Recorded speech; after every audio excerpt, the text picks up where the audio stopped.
क्या किया जाए? टर्म 1 का सिलेबस कंप्लीट है, टर्म 2 का एक चैप्टर हो चुका है।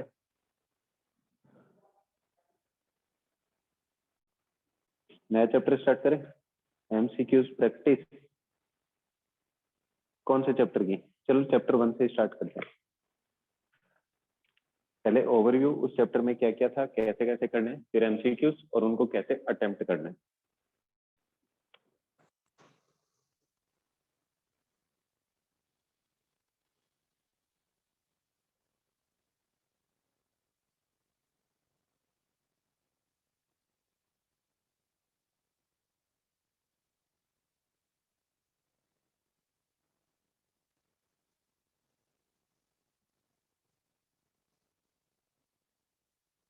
ट्रायंगल्स के एमसीक्यूज करवाए नहीं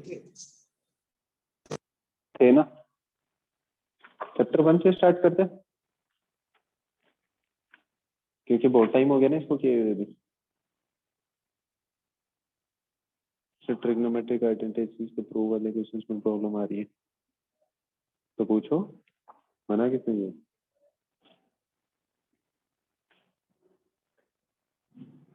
पहला chapter real number.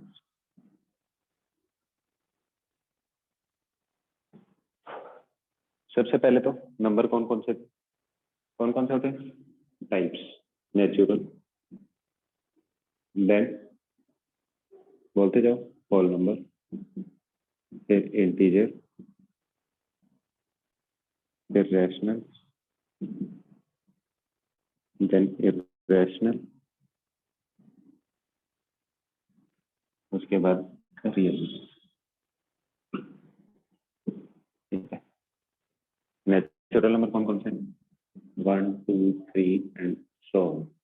Whole number 0 plus natural number, integer 0 plus वाले नेचुरल नंबर्स और सेम नेचुरल नंबर्स के साथ माइनस का साइन, ये साइन लगा था ऐसे थोड़ा सा 0 1 2 3 so on, -3 -2 -1 0 1 2 3।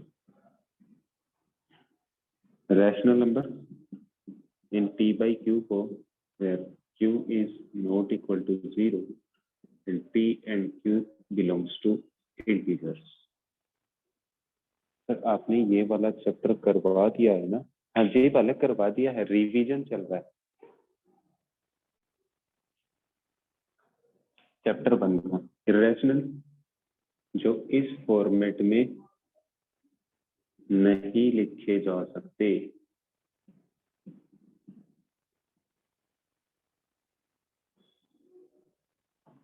Real number, rational plus irrational, दोनों को साथ में बोला जाएगा इरेशनल। सिंबल, इसका सिंबल n, इसका नंबर सिंबल w, इसका i, रैशनल का q, इरेशनल का q के ऊपर छोटा सा c और रियल नंबर्स का r।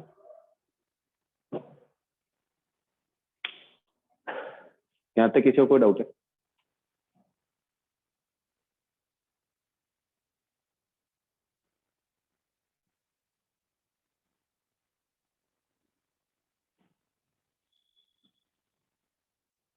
हाँ जी आदित्य शर्मा, है डाउट? नोट करने है ना, नोट करते जाओ साथ साथ में। रिवीजन का मतलब क्या होता है? शॉर्ट नोट्स जो आपके काम आएंगे जब आपको रिवीजन करना होगा,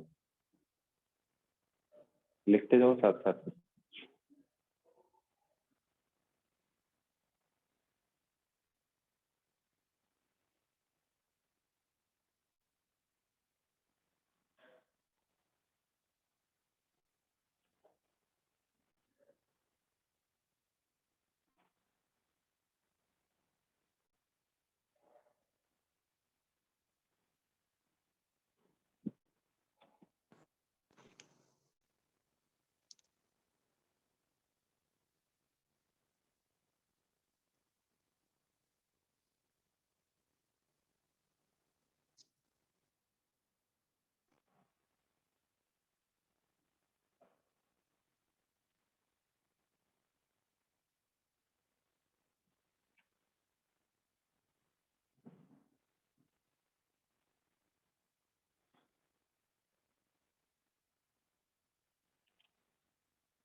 लिख के मैसेज कर देना।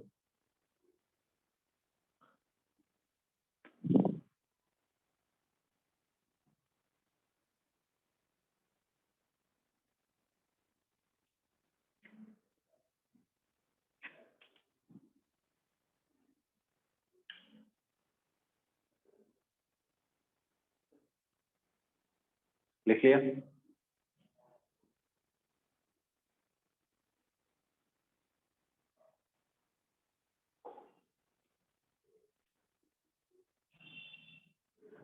जल्दी लिख दो।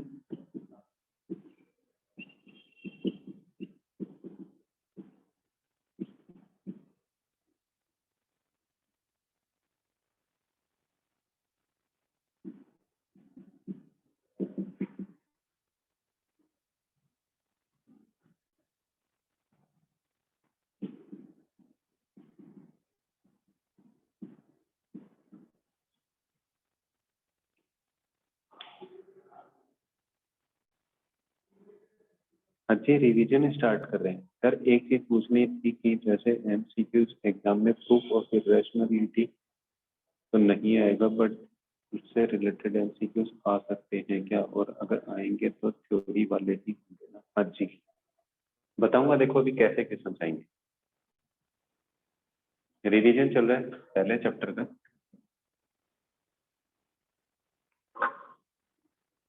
सिर्फ ये बताया है नेचुरल नंबर क्या है, then whole number, then integer, rational, irrational, real number. उसके बाद प्राइम, को प्राइम और कॉम्पोजिट, ये बताने। Done.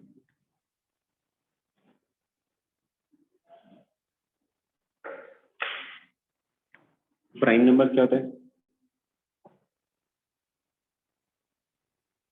What is prime?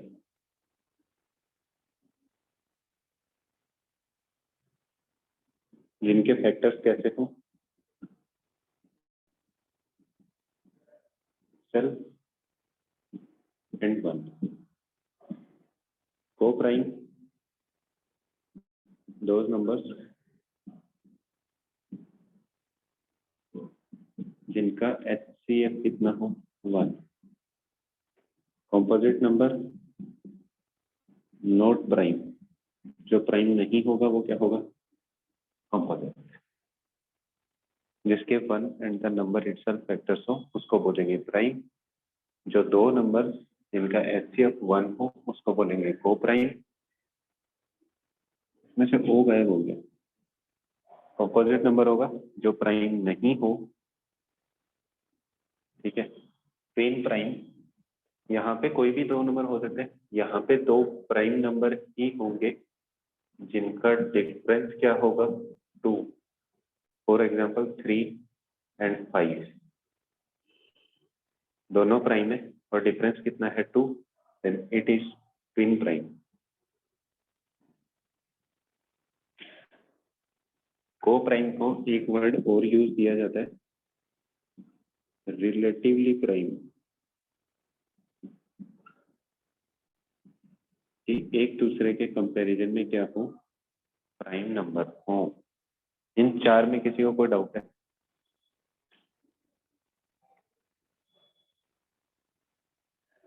Prime number क्या होगा, को प्राइम क्या होगा, कंपोजिट नंबर क्या होगा, ट्विन प्राइम क्या होगा? And zero is neither prime nor composite. Sorry, one.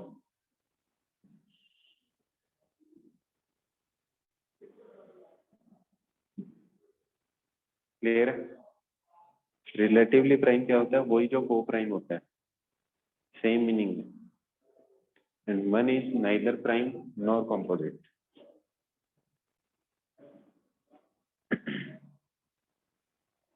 Clear है सर? कोई तरीका है ये पहचानने का कि हम नंबर कौन से को प्राइम है बिना HCF निकाले? एक इवन एक ओड। हाँ जी, वन यूनिक नंबर है। दो नंबर्स को चेक करना है कि वो को प्राइम है या नहीं है, तो कैसे चेक करेंगे? दो इवन नंबर को प्राइम हो सकते हैं? कभी नहीं होंगे।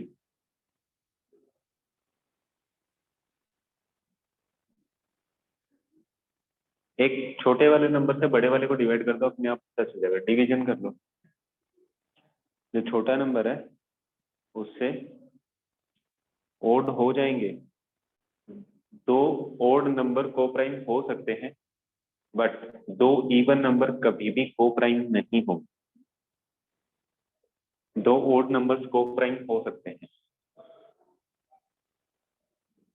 सर 10 प्राइम एक बार ही बताना, दोनों नंबर कैसे होने चाहिए प्राइम और उनका डिफरेंस हो 2, जैसे 3 और 5, 11 एंड 13, 17 एंड 19।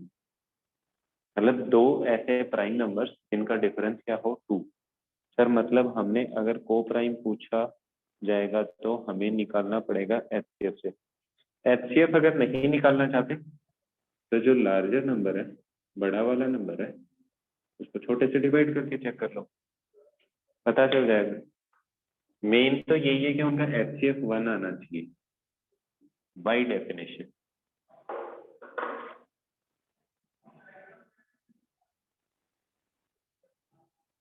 सबसे अप्रोप्रिएट तरीका तो यही होगा कि आप एचसीएफ निकालो दो नंबर का। अगर वो 1 आएगा तो नंबर कैसे हैं को प्राइम। यहाँ तक किसी को कोई डाउट है?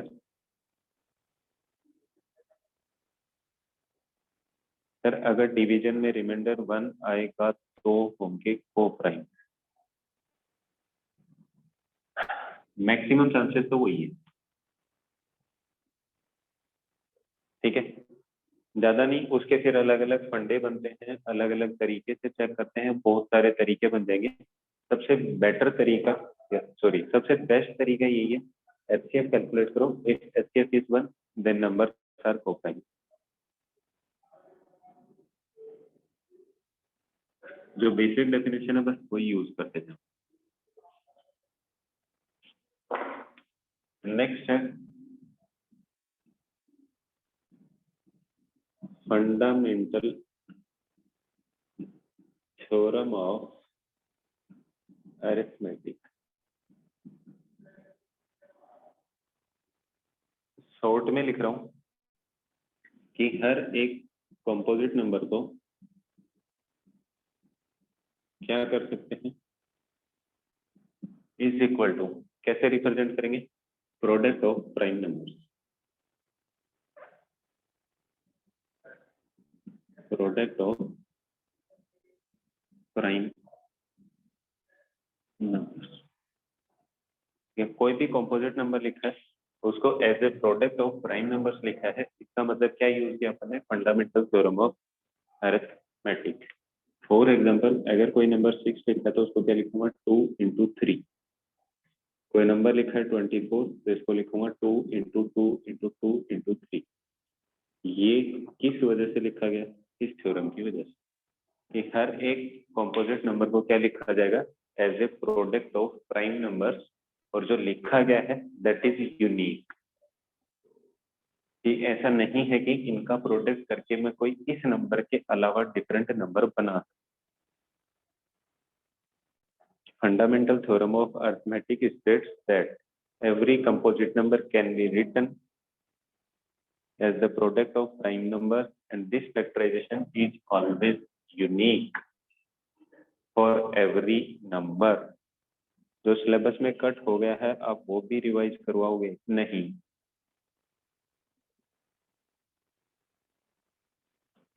सिर्फ वही करवाऊंगा जो टर्म 1 में। Sir it is prime factorisation. Unique mean, अरे हाँ प्राइम फैक्टराइजेशन, ये प्राइम फैक्टराइजेशन तो इसको इस तरह से रिप्रेजेंट करने को बोलते हैं, लेकिन ये फंडामेंटल थ्योरम क्या बोलती है कि कोई भी एक कंपोजिट नंबर होगा उसको as a product of prime number लिख सकते हैं, और वो जो प्राइम फैक्टराइजेशन क्या है वो हर एक नंबर का क्या होगा, यूनिक होगा। अगर यहाँ पे ये लिखा है तो इन सबका प्रोडक्ट सिर्फ यही बनेगा, ऐसा नहीं है कि इनका प्रोडक्ट 18 हो जाए। अगर किसी एक नंबर को चेंज किया दूसरा नंबर होगा तो उसका भी क्या होगा, यूनिक प्राइम फैक्टराइजेशन होगा हर एक नंबर का। फैक्टराइजेशन क्या होगा, यूनिक। ऑर्डर मैटर नहीं करता है। आप ऐसा नहीं है कि 3 को पहले लिख दोगे तो प्राइम फैक्टराइजेशन चेंज हो जाएगा। ऑर्डर मैटर नहीं करता है, ठीक है। होना क्या चाहिए, कि जो लिखा हुआ है, जैसे 3 टाइम्स 2 लिखा है और 1 टाइम 3 लिखा है, तो ऐसा सिर्फ एक ही नंबर के लिए पॉसिबल होगा। एलसीएम कैसे कैलकुलेट करते हैं? How? What is the meaning of LCM? List common multiple.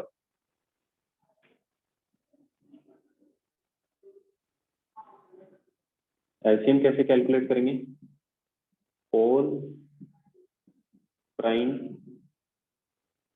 Factors, सारे क्या लिखेंगे? जितने भी प्राइम फैक्टर्स हैं सब, और उनकी हाईएस्ट पावर, जो भी उनके प्राइम फैक्टराइजेशन में गिवन होगी। ठीक है, और एलसीएम हमेशा क्या होगा?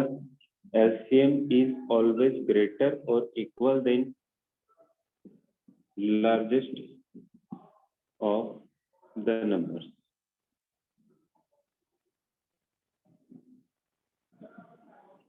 जिनका भी एलसीएम कैलकुलेट किया जाएगा, उनमें से जो सबसे बड़ा नंबर होगा उससे बड़ा या उसके बराबर क्या होगा?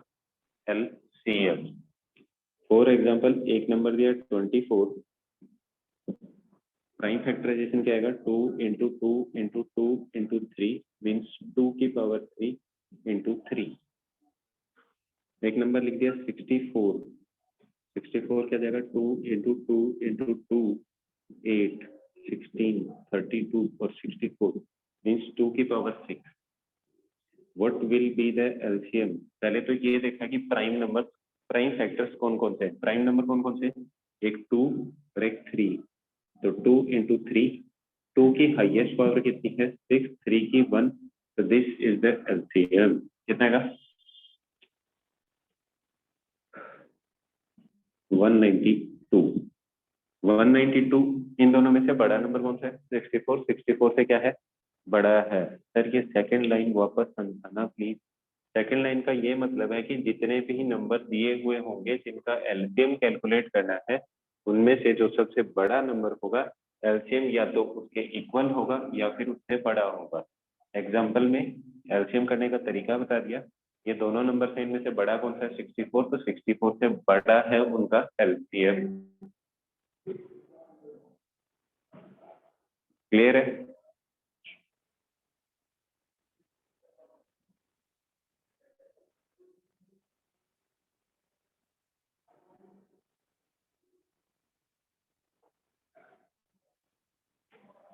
Next HCF.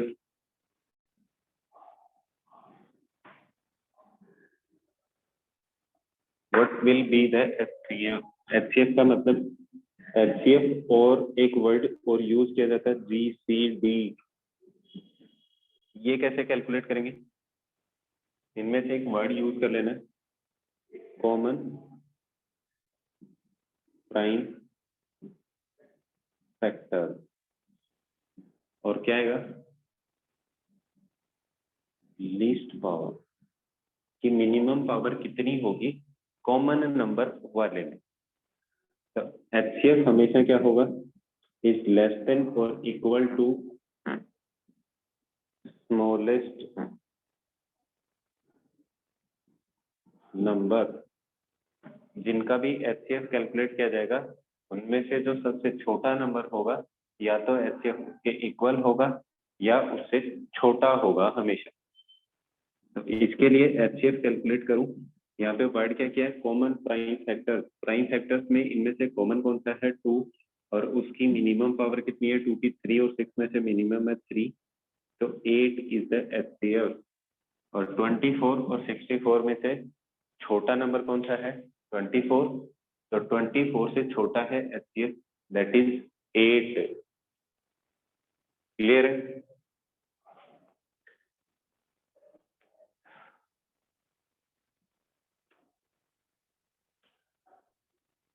एलसीएम के लिए सारे प्राइम फैक्टर्स लिखने हैं और उन सब की हाईएस्ट पावर लिखनी है। और एलसीएम के लिए कॉमन प्राइम नंबर्स ढूंढने हैं, कॉमन प्राइम फैक्टर्स ढूंढने हैं, और उनकी जो मिनिमम पावर होगी कॉमन फैक्टर वाले में, वो क्या बन जाएगा? एचसीएफ।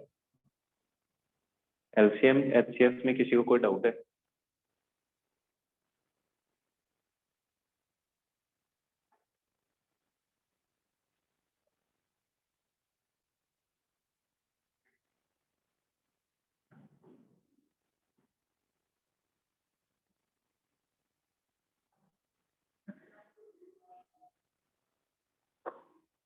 नहीं है। HCF and LCM of fraction, अभी तो नंबर्स की बात चल रही थी, अब बात चलेगी सिर्फ फ्रैक्शन की। तो LCM किसके इक्वल होगा? LCM of numerators divided by HCF of denominators. और HCF किसके इक्वल होगा? HCF of numerators divided by LCM of denominators. ये फ्रैक्शन जब भी लिखी होगी, फॉर एग्जांपल एक नंबर लिखा है 1/2, दूसरा लिखा हुआ है 3/4, LCM कैलकुलेट करना है तो 1/1 और 3 क्या है न्यूमरेटर, LCM कितना जाएगा 3, 2 और 4 का HCF कितना जाएगा 2, तो LCM इज 3/2। HCF कैलकुलेट करना है तो 1 और 3 का HCF न्यूमरेटर का 1, LCM ऑफ डिनोमिनेटर्स 2 और 4 का कितना जाएगा 4, HCF is 1/4 and LCM is 3/2। Fraction के HCF और LCM में किसी को कोई डाउट है?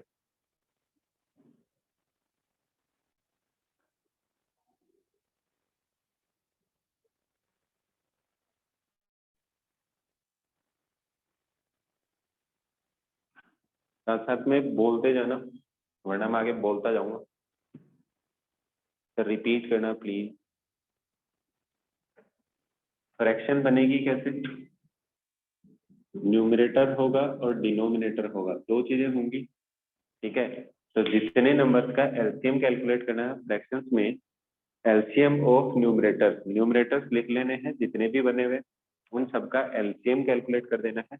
फॉर एग्जांपल ये दो फ्रैक्शन लिखी थी, न्यूमरेटर है 1, इसका है 3, 1 और 3 का LCM आ जाएगा 3, और डिनोमिनेटर जो है 2 और 4 का HCF कितना जाएगा 2, तो 2 से डिवाइड कर दिया तो LCM आ जाएगा 3/2।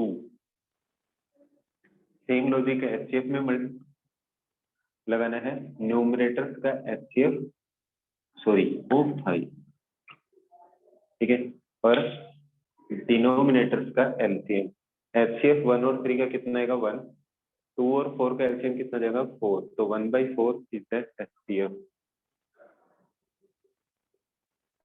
क्लियर है?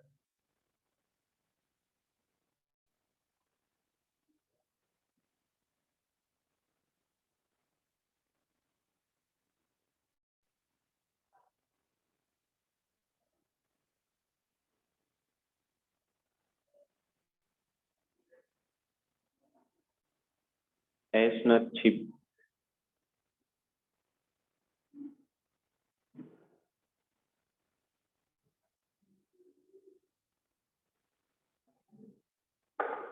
Next, relationship between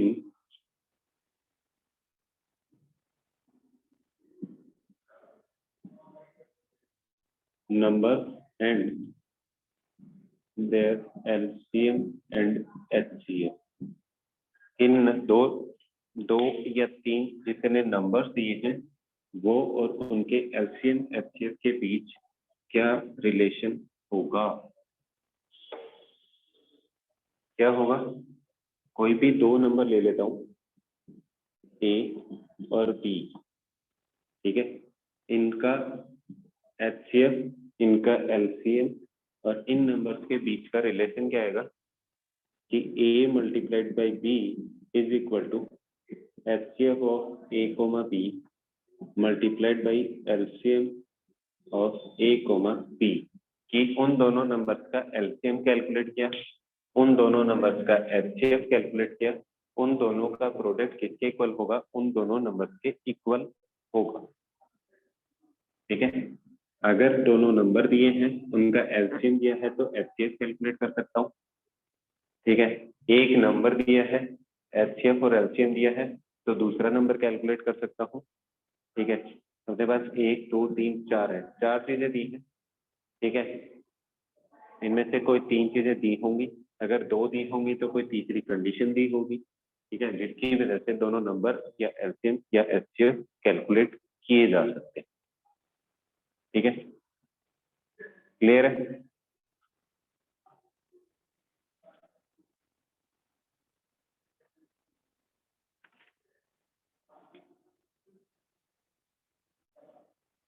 sir a multiply by b is equal to LCM into HCF हो सकता है ना, वही लिखा है। a into B is equal to HCF of a comma B, मतलब a और b दोनों का एचसीएफ और LCM, LCM into HCF of multiplication of 2 number. और ये वाला वैलिड है सिर्फ 2 नंबर के लिए ही, 3 नंबर के लिए ये वैलिड नहीं होगा।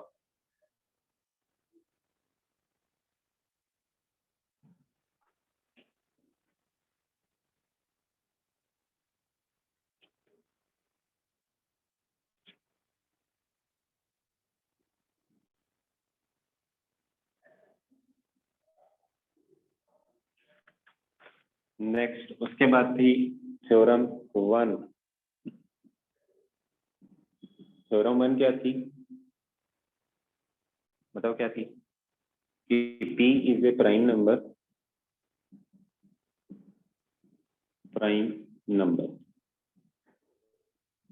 and a is a positive integer। तो क्या था, if p divides a square then p divides a। ये वाली थ्योरम थी। if p is a prime number and a is a positive integer, या let p be a prime number and a be a positive integer, if p divides a square then p divides a।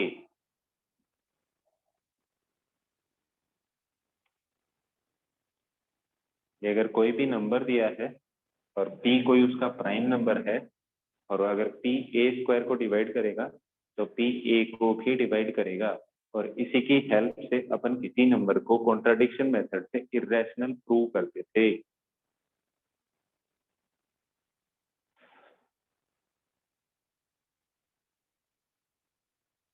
Clear है?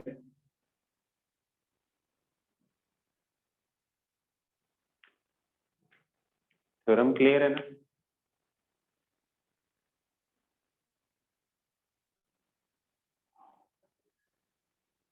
Sir ये delete हो गई है ना शायद?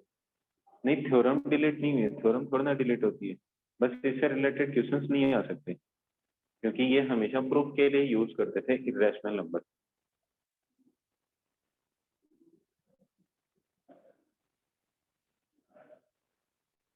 लेकिन statement सीधा सीधा पूछा जा सकता है।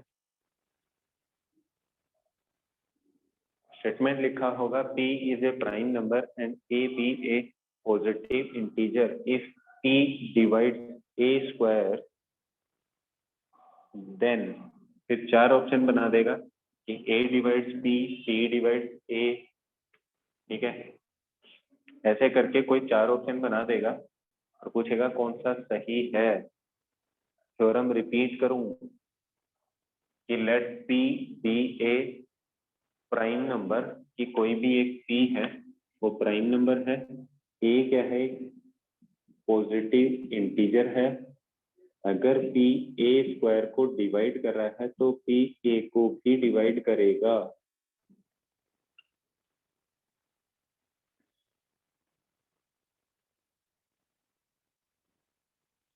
फॉर एग्जांपल एक प्राइम नंबर लिया 2, वो 6 के स्क्वायर को डिवाइड कर रहा है तो 2 6 को भी डिवाइड करेगा।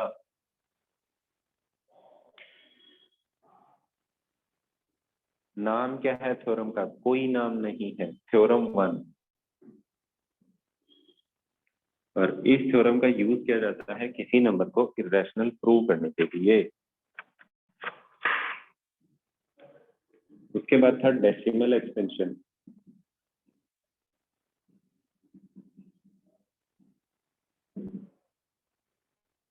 डेसिमल एक्सपेंशन सबको आता है।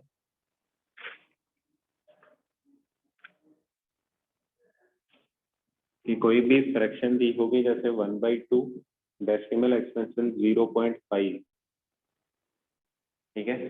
उसके बाद था टर्मिनेटिंग, एक था non terminating.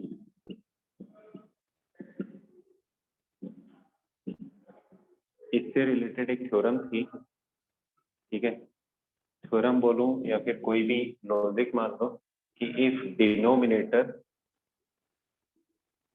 Is equal to 2 की पावर m इंटू 5 की power n, where m and n belongs to whole numbers, कि m and n are whole numbers, then the number will be terminating। लेकिन उसके denominator में sir what are को prime number? को prime number in दो numbers का HCF 1 हो, HCF 1 होगा, उन दो नंबर को प्राइम बोला जाएगा।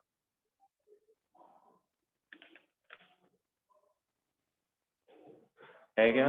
कोई भी नंबर लिखा हुआ है सर 2 और 5 या बोथ, तभी टर्मिनेटिंग होगा ना? हाँ जी। डिनोमिनेटर में या तो सिर्फ 2 हो या सिर्फ 5 हो या दोनों नंबर हो, उस केस में वो नंबर हमेशा कैसा होगा? टर्मिनेटिंग। अगर इस फॉर्मेट के अलावा कोई और नंबर है, जैसे 2 के साथ 3 है, तो वो नंबर होगा नॉन टर्मिनेटिंग।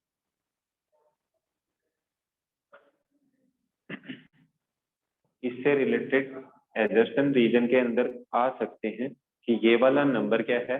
टर्मिनेटिंग है, और उसके रीजन में वो दे सकता है कि if the denominator is in the form of 2 की पावर m मल्टीप्लाइड बाय 5 की power n, where m and n are integers, तो वो उसका दोनों सही होंगे, and reason is the correct explanation of E। तो टर्मिनेटिंग कब होगा? जब उसके डिनोमिनेटर में सिर्फ 2, सिर्फ 5 या 2 and 5 बोथ। सर हम ये कैसे पता सकते हैं रैशनल नंबर कितने टाइम्स बाद टर्मिनेट होगा? जितनी पावर बनेगी इन दोनों में से, जितनी हाईएस्ट पावर होगी वो चेक कर लो उतना। जैसे मान लो किसी का डिनोमिनेटर लिखा हुआ है 2 की पावर 8, ऐसा है, सिंपल इतना ही नंबर लिखा हुआ है, तो इट विल बी 0.00000, 3 2 5 1 6 और 1 7।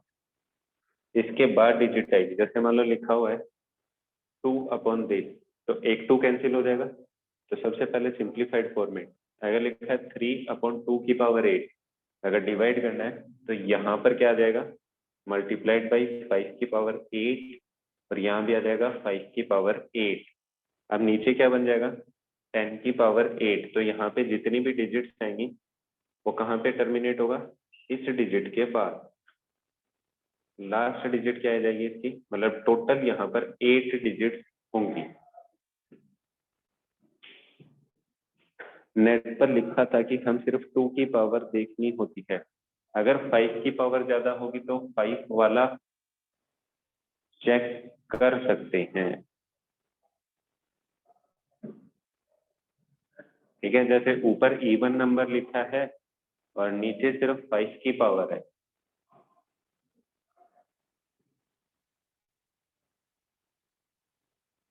इन दोनों में से जितनी हाईएस्ट पावर होगी उतना आएगा। HCF ऑफ 81 एंड 237 बताएंगे बालक, रुक जाओ एक बार। Clear? Decimal expansion, terminating, sorry irrational number terminating. तक एक बारी फिर से बताना ये वाला, जितनी पावर नीचे 10 की बनेगी उतने डेसिमल पॉइंट्स पॉइंट के बाद डिजिट्स होंगी। जैसे 1/2 की पावर 4 इंटू 5 की पावर 5 लिखा हुआ है, ठीक है, तो नीचे 10 क्रिएट करने कब हो सकता है, एक 2 से मल्टीप्लाई, एक 2 से डिवाइड, तो ये क्या बन जाएगा 2/2 इंटू 5 की पावर 5। तो इसका मतलब ये 5 डेसिमल पॉइंट के बाद 5 डिजिट्स होंगी। दोनों में से जो भी हाईएस्ट पावर बने उतने डिजिट्स होंगे उसके बाद। कब, जब सिंप्लीफाइड फॉर्मेट, ऐसा नहीं है कि ऊपर 5 की पावर 3 हो, तो ये नहीं है कि कैंसिल होने के बाद चेक करना है। 2 सिंपलेस्ट फॉर्मेट में लिखने के बाद प्राइम फैक्टराइजेशन करना है डिनोमिनेटर का, और डिनोमिनेटर में 2 और 5 की जो हाईएस्ट पावर होगी उतने डिजिट्स के बाद वो जाके क्या होगा, एंड होगा। नॉन टर्मिनेटिंग में क्या आ जाएगा, जिसमें 2 ओनली 2 एंड 5 के अलावा कोई और प्राइम नंबर इंक्लूड होगा डिनोमिनेटर के फैक्टराइजेशन में, तो वो कैसा हो जाएगा, नॉन टर्मिनेटिंग।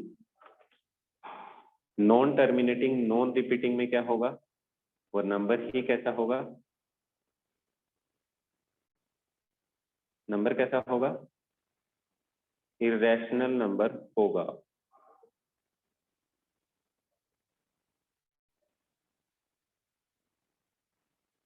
यहां तक सबको क्लियर है?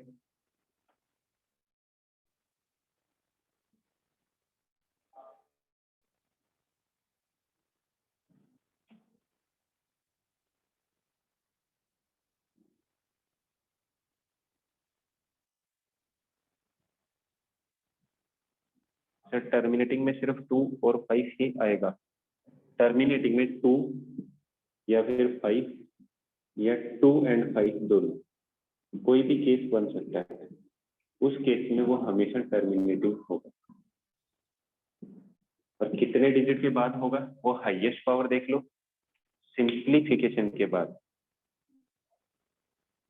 कोई और नंबर आएगा, जैसे 3 आ जाए, 7 आ जाए, ठीक है, 11 आ जाए, कोई भी इनके अलावा प्राइम नंबर आएगा तो वो नॉन टर्मिनेटिंग होगा, डिनोमिनेटर,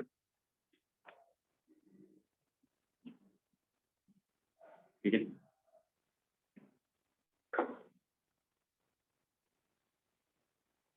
अभी एक ने मेरे को मैसेज किया है कि एक नंबर है 81, सॉरी इससे पहले मेरे को एक चीज और बता, नेहा क्लियर है ना, 2 या फिर 5 या 2 एंड 5, इसके अलावा कोई और प्राइम नंबर आएगा तो नॉन टर्मिनेटिंग। इसके बाद था यूक्लिड डिवीजन लेंथ, क्या था कि कोई भी दो पॉजिटिव इंटीजर्स हैं a एंड b, तो there exist q and r, q and r such that, और कंडीशन क्या है, a is greater than b, तो a is equal to b into Q plus r, where r is less than b और greater और equal than 0।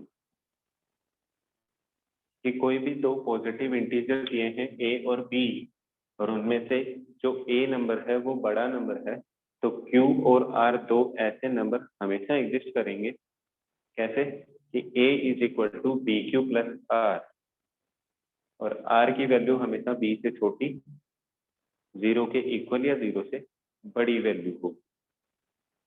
फिर ये delete है ना,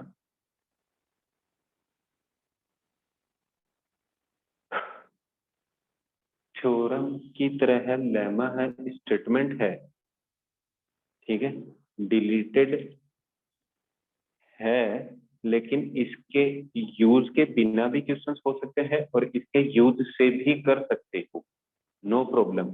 ऑब्जेक्टिव पेपर में कहीं भी नहीं पूछा जाएगा कि आपने कौन सी थ्योरम यूज की है, ठीक है। चैप्टर 1 कंप्लीट वैसे तो बेस्ड ऑन इसी क्वेश्चन पे था, लेकिन मैंने बता दी, ठीक है। इसका यूज करोगे, थोड़ा सा क्वेश्चन लेंदी बनेगा, बेटर है, किसी ने मेरे से क्वेश्चन पूछा है, वो एक्सप्लेन कर देता हूँ। बोला गया है find HCF of 81 and 237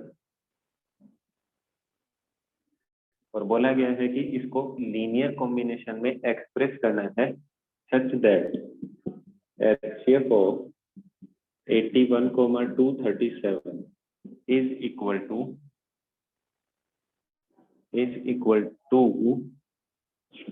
81x plus 237y। ठीक है, पहली बात, दो क्वेश्चन साथ में दिए हैं, यहाँ पर x और y की वैल्यू पूछेगा।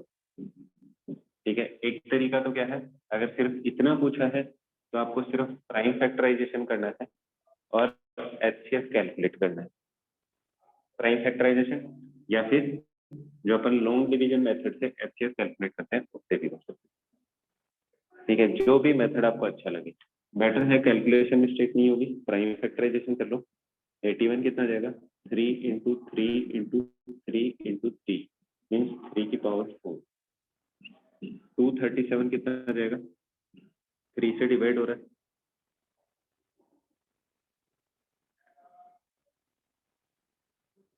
3 इंटू 79। 79 किससे डिवाइड होगा भाई, होता कैसे से डिवाइड,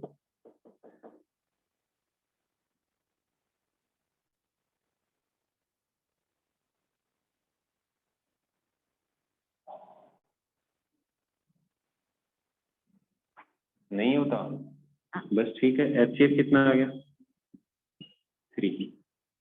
पूछा है पहला आंसर कंप्लीट। अगर इस तरीके से पूछा है, ठीक है, तो आपको ऐसा कोई मेथड यूज नहीं करना, आपको सिर्फ इतना कैलकुलेट करना है और चार ऑप्शंस में जो x और y की वैल्यू दी है वो इसमें पुट करो, कैलकुलेट करके चेक कर लो कौन सा सेटिस्फाई कर रहा है, तो 3 के इक्वल आ जाए। मतलब 3 is equal to 81x plus 237y। ठीक है, इसको थोड़ा सा सिंप्लीफाई करके ले सकते हो, 1 is equal to 27x plus 79y। नहीं करना चाहते एज इट इज रहने दो, x और y की आपको ऐसी वैल्यूज बतानी है जो एग्जैक्टली इसको सेटिस्फाई कर दे। बेटर ऑप्शन क्या है, चार ऑप्शन दिए हैं, A, B, C और D। हर एक से x और y की वैल्यू पुट करो, अगर सेटिस्फाई कर रही है तब तो आंसर, अगर नहीं कर रही, ये तो हिडन ट्रायल वाला मेथड है ना बालक, ऐसे तो x की वैल्यू 0 कर दो तो फिर मतलब ही नहीं है इसका। ठीक है सर, सेकंड क्वेश्चन बताना फिर से कैसे करना है। सेकंड क्वेश्चन ऐसे करना है, जो ये क्वेश्चन दिया है कि HCF इसके इक्वल होगा। अब आपके पास क्या दिए होंगे, चार ऑप्शन, चार ऑप्शन से x और y की वैल्यू यहाँ पे पुट करते जाओ।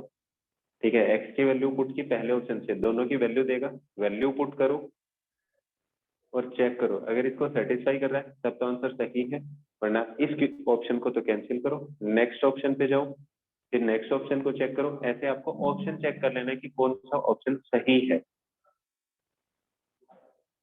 क्वेश्चन दिया है कि दो नंबरों का HCF है, वो क्या है, 81x प्लस 237y के इक्वल है, तो आपको x और y की वैल्यू बतानी है। तो सबसे पहले इन दोनों का HCF कैलकुलेट किया, HCF है 3। अब 3 को इसके इक्वल कर देना है और फिर ऑप्शन से चेक करना है, वरना अपन क्या करते थे लीनियर कॉम्बिनेशन में, यूक्लिड डिवीजन एल्गोरिदम अप्लाई करते थे। ठीक है, वो लंबा प्रोसेस बनेगा, उससे बेटर है एक्स और वाई की यहाँ से वैल्यूज पुट करो, चेक करो, अगर इसको सेटिस्फाई कर रहा है तब तो वो ऑप्शन सही है, अदरवाइज नहीं है।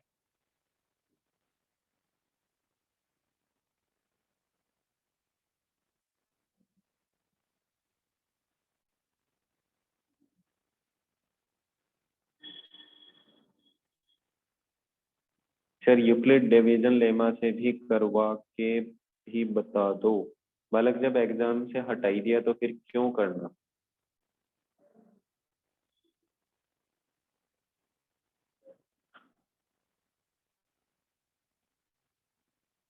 इसके रिलेटेड अभी तो किया है, चलो इससे रिलेटेड एक छोटे टाइप का क्वेश्चन ले लेता हूँ, वो करवाता हूँ।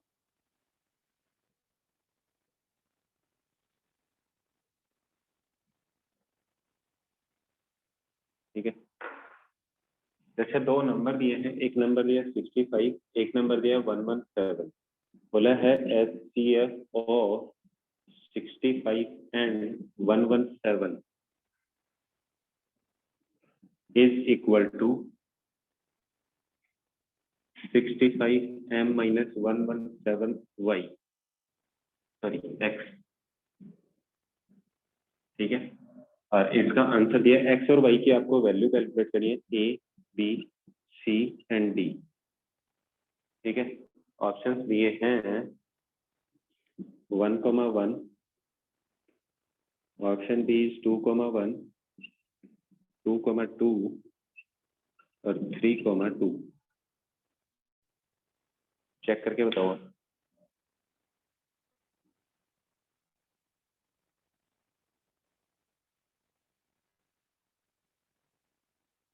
ऑप्शन बी देखो कितना जल्दी कैलकुलेट होता है, बताया था ना।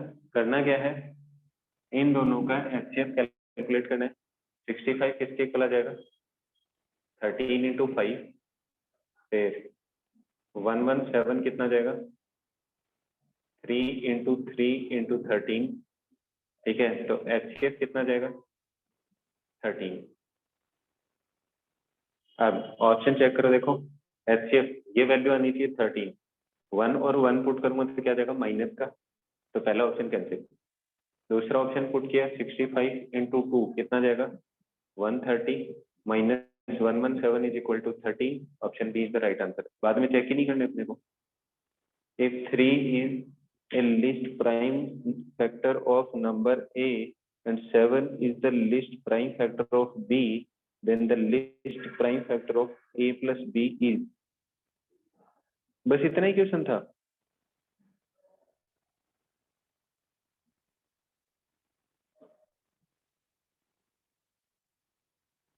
Least prime factor answer is 2। दो ऑड नंबर्स बनेंगे, दोनों ऑड नंबर्स का सम कैसा आएगा, इवन। अगर दोनों इवन बने तो भी सम आएगा इवन, तो आंसर इज 2। माइनस क्यों लगाया आपने, कहाँ पे लगाया मैंने माइनस,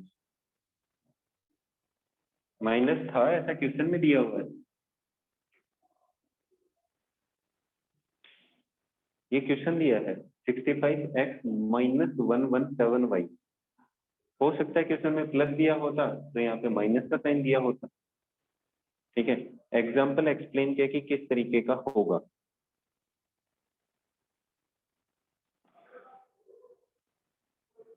किसी को कोई डाउट है इस चैप्टर में, इस चैप्टर की एक छोटी सी एक्सरसाइज बनाता हूँ। ठीक है, वो फॉरवर्ड करूंगा, सॉल्व करना।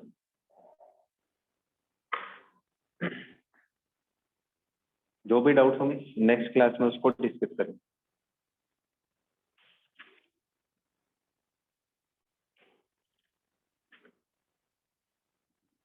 Okay, bye bye, thank you, have a nice. कल MCQs भी डिस्कस करना। कल क्लास है फिर से। हाँ, जिस तरीके से आज के चैप्टर का पहला चैप्टर कंप्लीट है, इसके ऑब्जेक्टिव क्वेश्चंस मैं सेंड करूंगा। ठीक है, और ऑब्जेक्टिव क्वेश्चंस सेंड करने के व्हाट आर को प्राइम नंबर्स, बालक बताया ना, जिन दो नंबर्स का HCF 1 हो उनको को प्राइम बोलते हैं।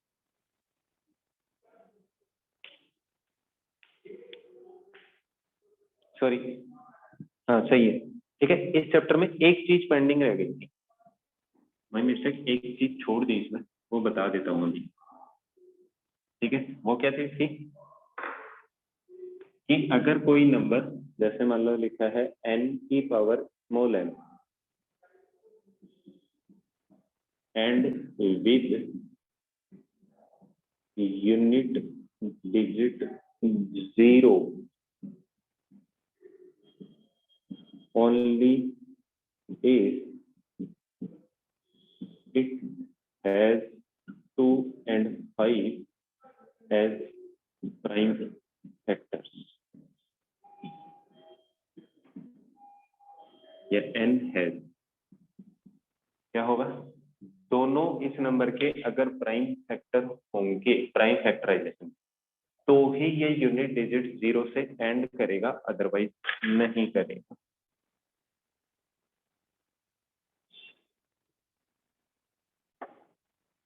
अगर सिर्फ 5 होगा तो 5 से एंड कर सकता है, अदरवाइज कभी नहीं करेगा। इससे रिलेटेड एक्सरसाइज बनाता हूँ, भेजूंगा, ठीक है। नेक्स्ट क्लास से पहले कंप्लीट अटेम्प्ट कर लो। Okay, bye bye, thank you, have a nice day.